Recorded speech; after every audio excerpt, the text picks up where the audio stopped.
Yo, what's good, family? How y'all doing? How y'all doing? What's going on? What's going on, fam? What's good? What's good? How y'all doing? Good evening. Good evening. Really good night. Good night. How y'all doing? How y'all doing? How y'all doing?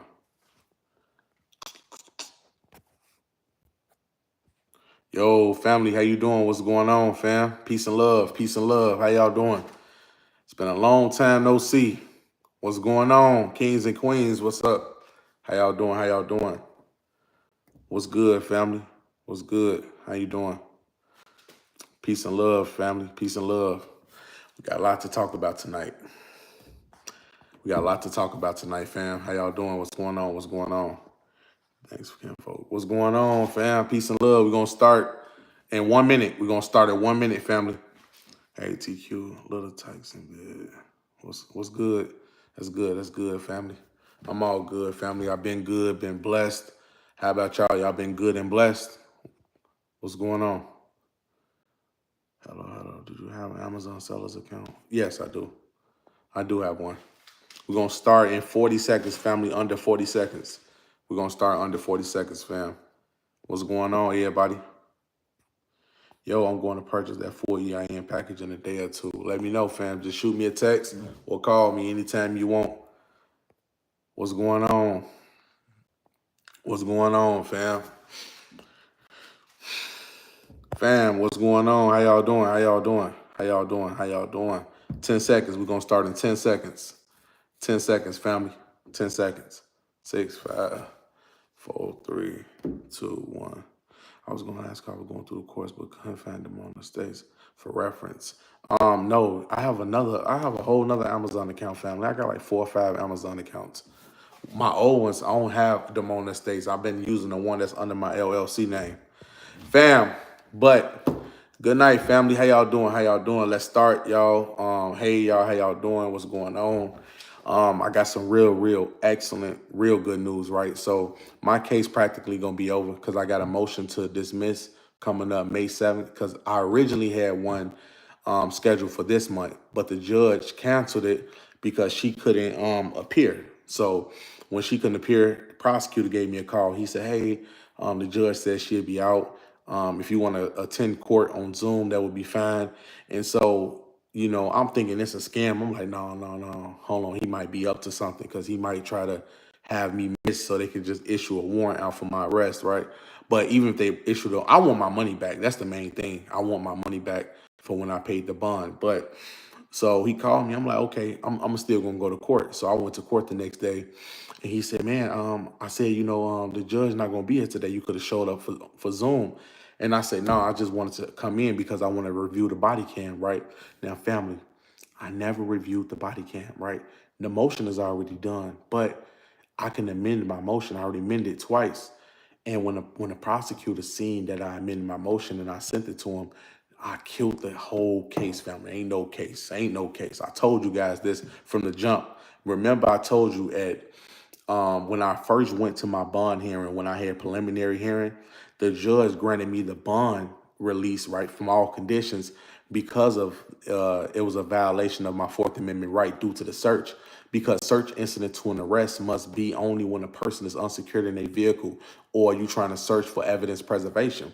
The officer didn't have no exceptions to either one because he didn't search me when I was unsecured. That's when I seen the body cam footage, and it also gave me reassurance. But not only the body cam footage done it. Remember, family, when I first went to court on my first appearance, right? I'm talking about before I even got that preliminary judge. The judge already ordered that I should be on house arrest and should be confined in a home most of the time, even after paying the bond. So once I went to preliminary hearing and I cross-examined the officer, and he admit that he didn't see had any probable cause to search the vehicle. He ain't say probable cause. So this is the elements of probable cause. You got to have fruits of a crime. You got to have open alcoholic beverages, something in plain sight that can be viewed as contraband or marijuana odor. There was none of those indications. So therefore, there was no Fourth Amendment. There was a Fourth Amendment violation.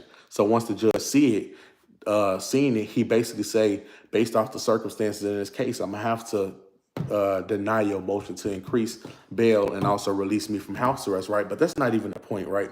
So Um, as far as the motion and everything like that, so the motion is already filed. My amended motion, I'm filing it right before I go to court again. I'm gonna show you guys how the motion go, and I'm gonna show you guys how to properly file a motion. Once I beat the case, that's when I'm gonna present the motion. I can't present the motion if the case is not dismissed. I'm only gonna present it when the case actually get dismissed. And once the case get dismissed, I can be able to bring the motion to show you guys, right? So this video is not really about me, right? This video about just the court system in general, right? So now I know a lot of you guys, you're probably familiar with Cook County and the court system out there. It is a circus, family. It's really a circus. So I'm at the courthouse just sitting back. I'm not doing anything. And so I'm hearing one guy arguing with not the prosecutor. He was arguing with a public defender. She was saying, hey, you should just take the deal. They offering you this, they offering you that. And he arguing with her, right? And so the conduct that these people use as far as being lawyers and attorneys, how a public defender is going to go to another lawyer and just ask him, who don't have nothing to do with the case, don't even understand the undeniable facts in the case, and he just agreed with the public defender to say that he should take a deal that he don't have a full understanding of the case. She said, hey, if you was charged with a DUI with a possession of cocaine, wouldn't you take the deal or the agreement? The lawyer said, yeah, in a case like that, I would have took the deal. I'm like, what the you don't even know anything about his case. And he kept arguing with the lady, and he kept telling her, I want another public defender. I want another public defender. She said, no, you stuck with me. And she walked clean off. So they went to the court hearing, right? So they got out the room. Instead of talking, she walked clean off from him. She said, I just can't do this anymore. I'm gone. I'm like, what the fuck? I really could not believe it. I said, what? She just gave up on you like that? Like, damn, like your freedom don't mean nothing to these people. Then on the left side is a white guy, his attorney telling him all kind of stuff. I think he went through 2 attorneys already. And so when I'm talking to the prosecutor, because the prosecutor got to approach me directly. So I'm like, hey, you got that body cam ready? He said, no, we still take time on that body cam. He said, yeah, we still waiting for the body cam and everything, right? So I'm like, okay, I'm still waiting. So, and he said, I'm pro se. What is that, man? I said, pro se, I'm pretty much representing myself. He said, really? He said, man, I want to represent myself. I say, you just got to understand law and procedures and everything like that. Do you know anything about it? He said, no, I never really studied it. And so, these attorneys coming in, like, this shit is a game. Like, they literally, like, showing off their suits and their hats. And then, so the prosecutor on my case, the white guy I was telling you about, his attorney asked the prosecutor, say, hey, man, I didn't see you at the party, man. He said, well, where are you? He said, man, I was busy. I said, what the fuck? I'm like, this shit is a game, family. This is a game. This is not real. And so when I look through the whole proceedings, right, and I look through the whole jurisdiction thing and everything like that, I'm like, this shit is not real. I came to a conclusion that the court system that we live in today is not real at all, family. This stuff is a game. It's not real. It's not real at all. That's why I tell a lot of people, who follow in this movement, really, it's so many ways to get out the system. It's so many ways to really escape this jurisdictional system, family. Many ways of doing it, because I ain't gonna even lie to you. Like, realistically speaking, they kind of dumb. They're not even really intelligent. I know a lot of people don't mix credentials with real knowledge and experience. That's what people mix up a lot. They think because you have the degrees, they think because you have the certifications, that makes you an experienced attorney or an experienced person in that field. But it doesn't. It does not at all, family. It does not at all. Realistically speaking, half of these people, some of the people just graduated from college, undergrad school. Most of them don't even understand law. What the circuit court job is to try their best to interpret law to the best of their ability, which they don't even fully know how to interpret the law in the first place. So I tell a lot of people, who practice in this movement stuff, who practice in sovereignty and trying to live in a private, I want you guys to be well equipped when you go into these courtrooms. They think they know y'all already. They know what y'all about to say. They know the arguments that y'all going to present. They know the verbiage that you guys use in court. They know, oh, they know the verbiage that you guys use in court. They know exactly how you're going to present your case. They know exactly what you want to do. And this is the stuff that they claim that they see on YouTube. You see a lot of posts on YouTube and say sovereign citizen, sovereign citizen. I had an idiot in one of my comments, right? He said Fourth Amendment violation, but isn't the Fourth Amendment for United States citizens? And I'm like, the Fourth Amendment is secure for all Americans. And the Fourth Amendment is one of your constitutional God-given rights that's listed in the Bill of Rights.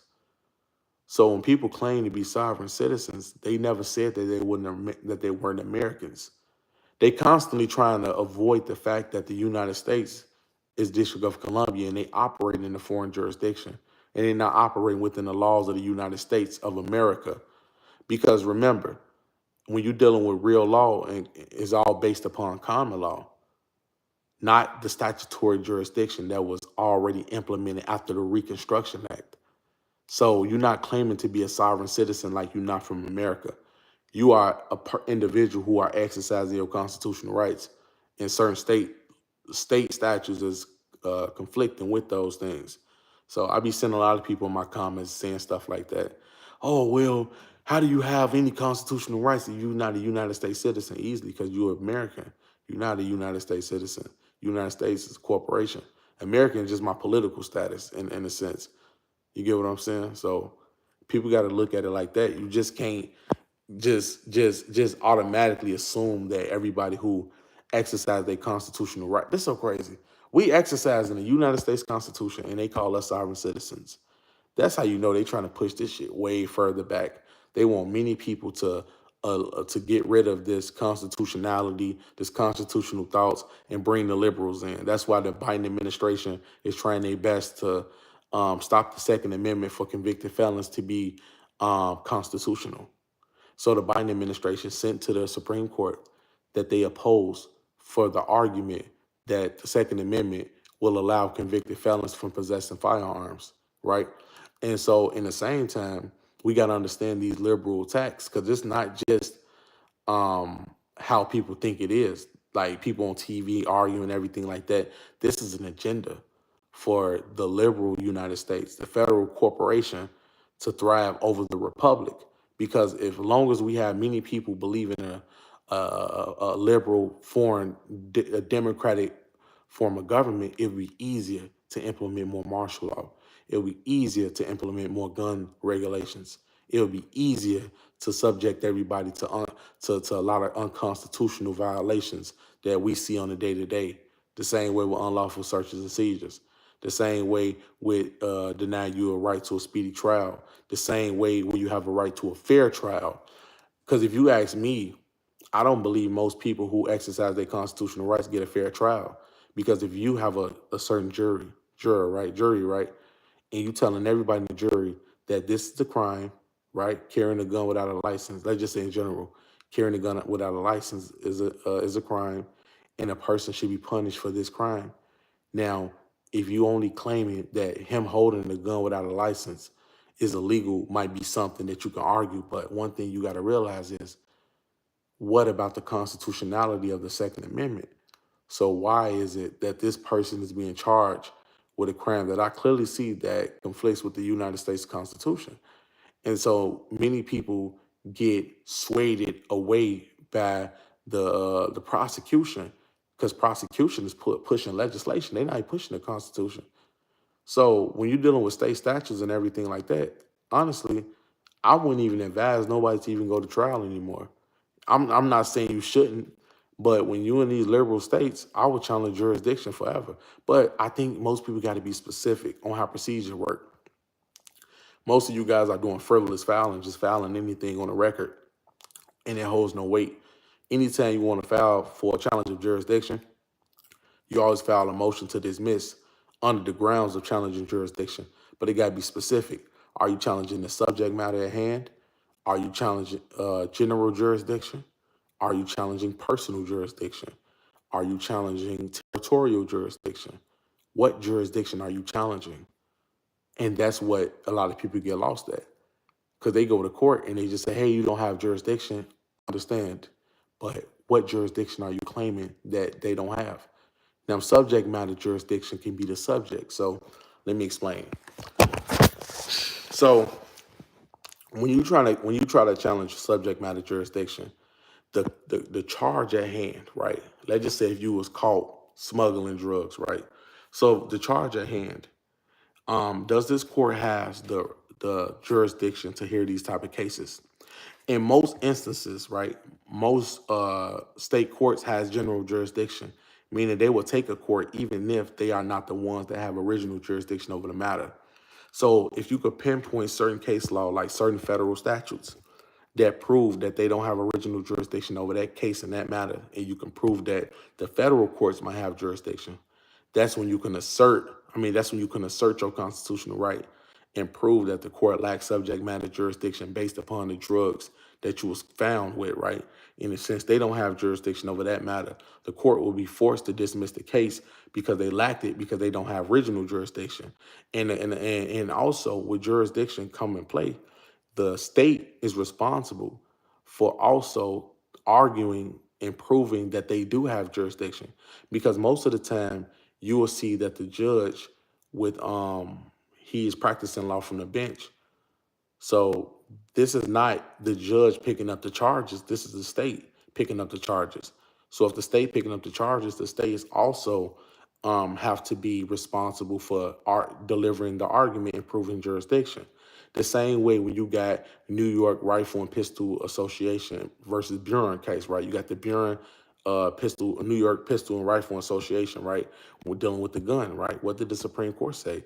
The Supreme Court say that anytime a person is charged with a gun case, right, in the state or the prosecutor in that case must prove the historic constitutionality of a statute that's consistent with our nation's constitution.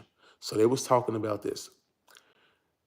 Every prosecutor in any state, right, when you looking at like a pistol case, right, they have to prove that the statute that bans convicted felons or any prohibited person from bearing arms is consistent with the United States Constitution, meaning the Bill of Rights. We're not talking about the 1968 gun bill when you're talking about when that federal regulation implemented under 922G came about.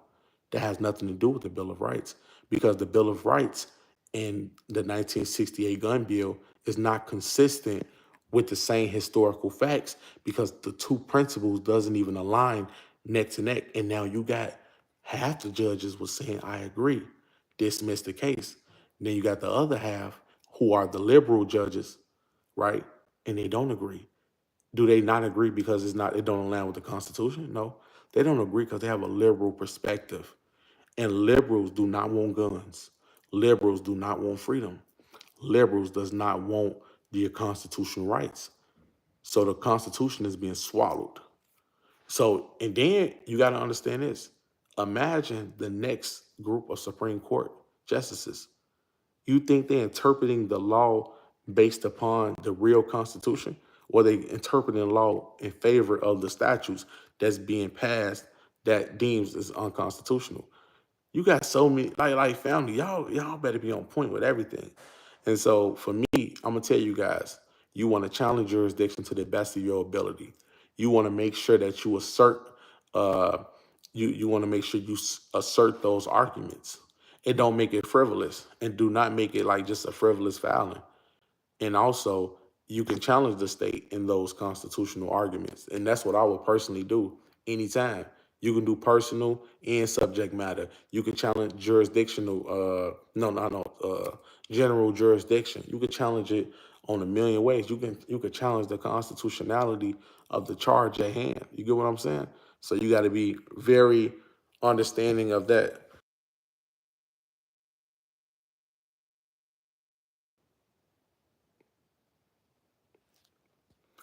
Um, Now, when you challenge jurisdiction, now you do have to be the one that's responsible for challenging it, right? You have to bring up the argument and propose the argument. Most of the time, the judge will try to knock it down. Now, most of the time, why the judge will try to knock it down? Um, most of the times it's spoke of out of context, meaning it's so broad. Hey, Your Honor, this court does not have jurisdiction. Okay. Under what circumstances or what law can you prove and provide to the court that we don't have jurisdiction, that this court lacks jurisdiction? Show us the law. And you can go under the state statutes, and you can look up acts of omission, and this is dealing with jurisdictional claims. And also, you can look at the federal statutes and also the federal United States Constitution in certain case laws where it talks about subject matter jurisdiction. And also the charge that you are being charged with and proves that they don't have jurisdiction. You can challenge them in equity. You can challenge them in all of those courts. But you still got to be mindful that you are the one that's responsible for these filings. And you have to make sense. It has to be clear. It cannot be everywhere. If it's not consistent, if it's not accurate, if the information does not have the statute and the source that you got the law, the argument from, is frivolous. Because it's just like you talking, where's your source? Where's your documentation? What case law? Prove it. You get what I'm saying? Because as long as case law is proven, as long as the law is proven, then nothing else can be disproven. And so you got a lot of people, they make channels and they target people who are sovereign. They say, hey, these idiots, they think they are above the law. They think they don't have they think they have rights. They think they can do whatever they want. But technically you can. And it's not that you can do anything you want. It's just when you look at certain constitutional violations and you got a right to assert them, but you do have to carry yourself well in court. So, because I see so many sovereigns go to court and argue with the judge. That's all they do is argue. They say, hey, and then the judge tired of it. Now he lost a level of respect for you. So everything you file, no, I don't want to hear it. You found, I don't want to hear it no more. I don't want to hear it. I don't want to hear it. Because everything that came out of your mouth was bullshit. And they can't respect it. And I wouldn't respect it. And I wouldn't expect them to respect it. Because instead of coming to court and being respectful to the judge like I did, you go to court and you argue with the judge, you argue with the prosecutor, you argue. You don't present any logical argument that shows that you are even competent to even be heard. And so the whole entire time while you're arguing, they already appointed you a counsel because you have to be 100% competent. When I went to court, I overtalked the judge on accident, not purposely, right? And when I purposely said it, they didn't even stop. They didn't even say, oh, well, be quiet. No, they just let me talk. Because when I walk into court, I say, Your Honor, good morning. Good morning, y'all. Good morning. And I respect the judge. And not only do I respect the judge, I respect the entire proceeding. I don't have to scream. I don't have to yell. I can show facts and proof and evidence and case law and get my point across. I come planned before I even walk into the courtroom. And when I walk in, it feel like home. It don't even feel like nervous. You know, a long time ago, you know, when I used to go in court, I used to be nervous. I used to say, dang, like, what? Right now, it's a game. I say, hey, how y'all doing? I'm loud and I'm respectful. And I walk up to the podium and I speak, and they say very little words, and I walk clean off. That's it. My court hearings can be no longer than 20 seconds, maybe 20 seconds at the most. And I don't disrespect anybody. I don't talk out of turn, and they don't know how to read me because now they wonder, who is this guy who think he can come in our courtroom, make a certain argument intellectually, right? Intellectual argument, right? And he does not use any rhetoric that we see on these channels, on these Skype calls, on these court videos. I don't do that. You get what I'm saying, family? I don't go to court and do this.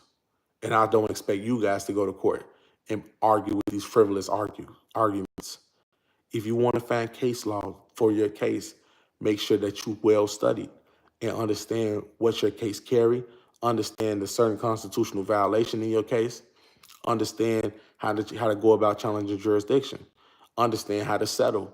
It's a million ways you can do it. It's a million ways, family. It's a million ways. It's a million ways. It's a million ways to get out of it. It's a million ways to petition to go to the Supreme Court. It's a million ways to petition and go to the state Supreme Court. It's many ways to petition to go to the appeals court and challenge jurisdiction. It's a way to go to the court of equity and challenge jurisdiction. A million ways, family. A million ways. And I'm discovering these million ways every single day. Ooh.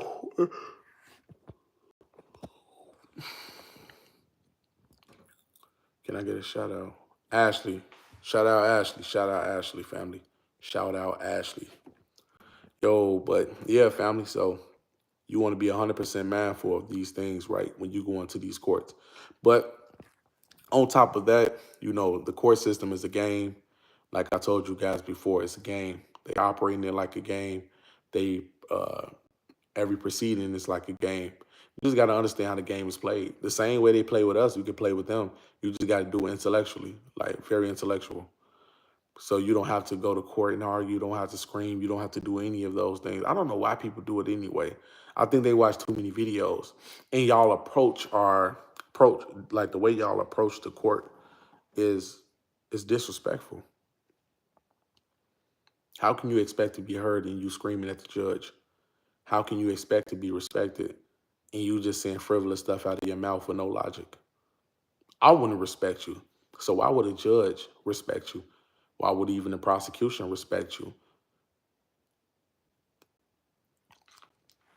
And you don't have to be intelligent either. These people are, I'm not going to say idiots, but they're not that intelligent, family.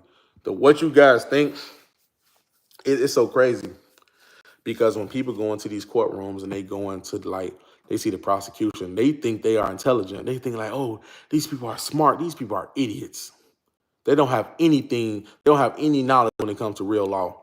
They don't have any knowledge when it comes to case law. They don't have any knowledge when it comes to the United States of America. They don't have no knowledge on that. That's why I don't see why a lot of people don't beat their cases. These people are idiots to me, honestly. Not even a bad way, but it's like, what the heck? Like, this is all you know? This it?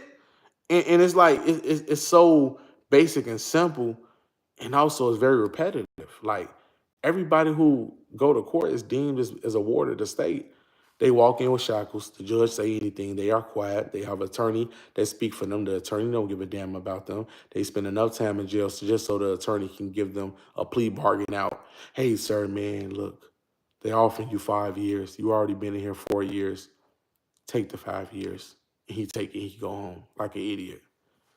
So, fam, I want you guys to protect yourself. I want you guys to understand that this system is rigged and understand what loopholes you can do. And also, for anybody who experiencing unlawful searches, please contact me, please. And I will present my motion to you guys for free. I'm actually gonna put it in my channel, and I'm gonna read it out for you guys word upon word.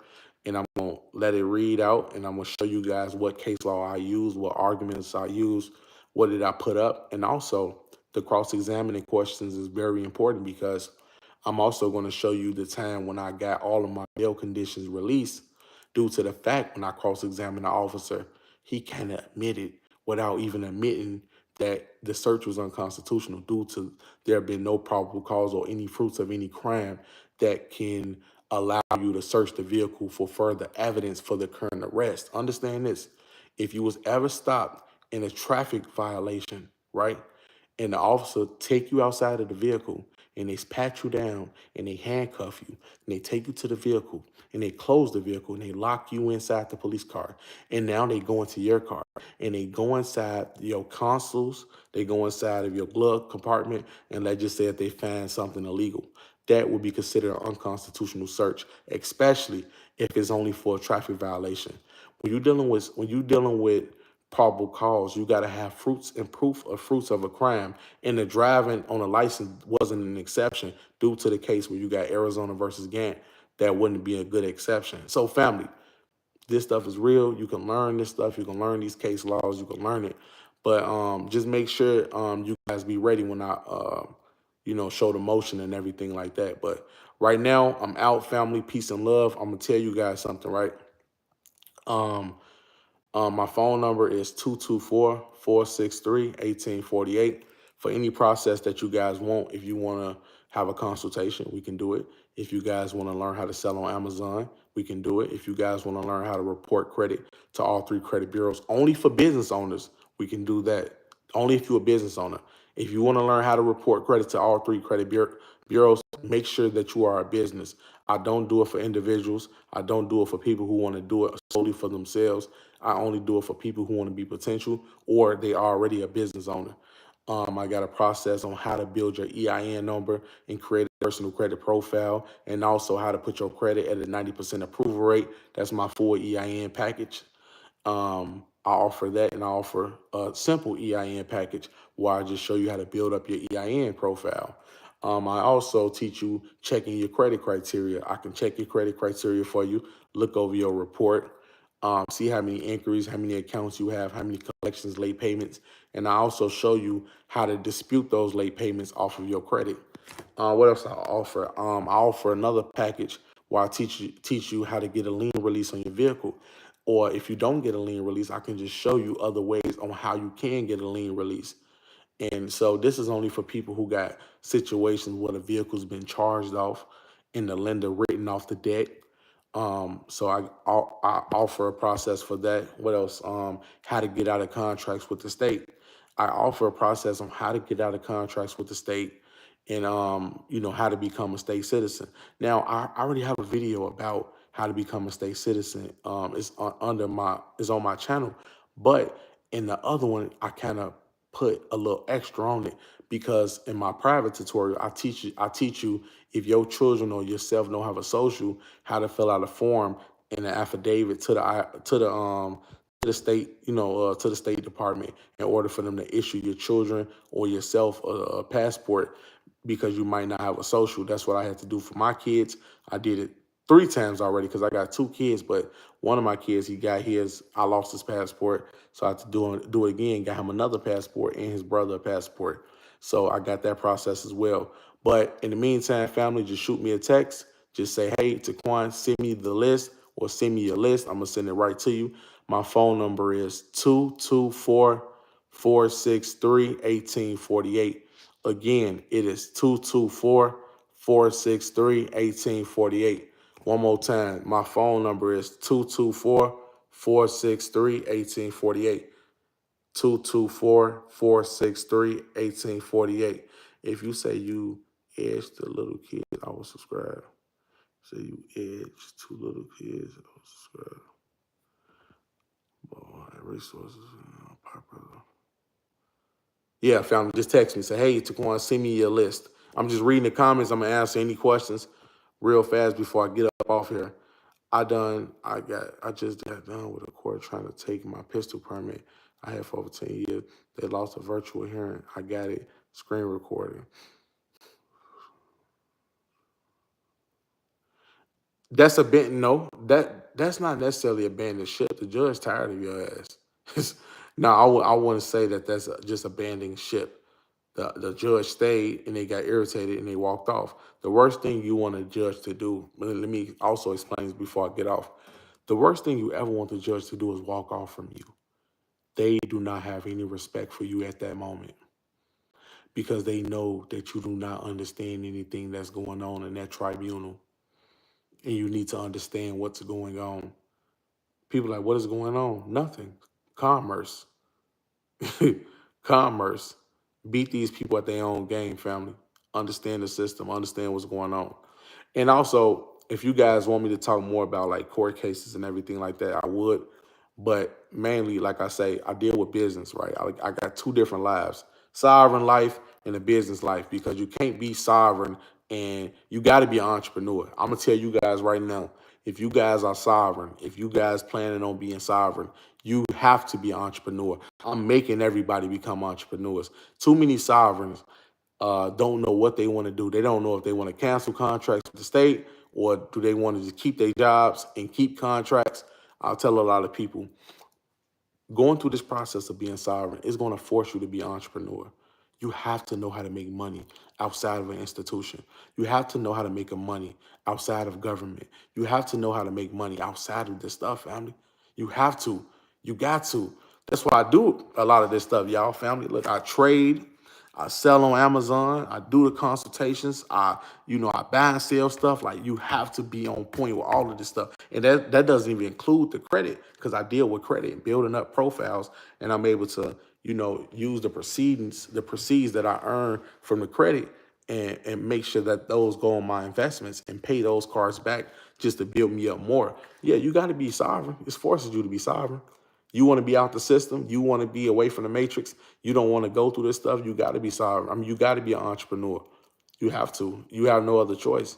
If you choose it, you get what I'm saying? And it's not even being sovereign in a way that you just out of the like just fully out of the system. You want to be out of the wage system. You want to be out of the tax paying system. And I'm talking about when I say tax paying, you as an individual, they can tax the corporation, but you as the individual, you don't want to go through that part no more.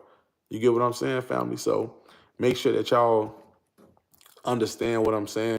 Make sure that y'all walk in the pure light, and make sure y'all don't have to go through this stuff, family. Make sure that all of y'all become entrepreneurs. If you don't know how to make money, ask me, Taquan, how do I sell on Amazon? I got a full tutorial for that. Ask me questions like, hey, what can I do to make money? And I say, hey, you got good credit. Did you build up your credit? You got to be away from these institutions. You got to be away from these jobs, especially if you want to walk in this lane, because they don't align with your views. You can't put yourself in the public and the private just trying to, and you got to depend and survive off the public. No, you want to be in the private. You want to operate in the private. You want to make money from the public and bring it to the private. You want to be an entrepreneur while you being a national. I'm not saying there's nothing wrong with being a job, but the system that we live in, and everybody understand the monetary system, this shit is nothing but printed paper. It's gonna force your hand. It's gonna force your hand to be an entrepreneur. It's gonna make you want to become an entrepreneur. It's gonna put you in that position to be like, nah, I gotta do this, I gotta do that, I gotta make money separate. Even when I see a lot of people that deal with trade, and I'm actually gonna make a video about that, because it's not even just trading, y'all. It's something much more deeper than trading. I'm gonna tell y'all something, right? Put yourself in a position where the government got access to your accounts. The government got access to your Bank of America, your Chase, your BMO Harris's, right? They freeze all of your accounts. How would you survive? Even if you're a legitimized business, how would you survive if they freeze everything, even your Amazon account? You want to learn about trading, you better learn how to put all of your digital currencies, right, in an offshore account. You need to know how to use digital currency. You need to learn how to use trading, because if you don't, they can anytime the government could come and freeze your accounts. And I got to be prepared for all of this, family. You got to be prepared. They control all of this, family. So you need to know every loophole, every way out. I'm out. Peace and love, family. Shoot me a text, 224-463-1848. Again, text me, Taquan. Send me your list right now, 224-463-1848. I'm out, fam. Peace and love. Ooh.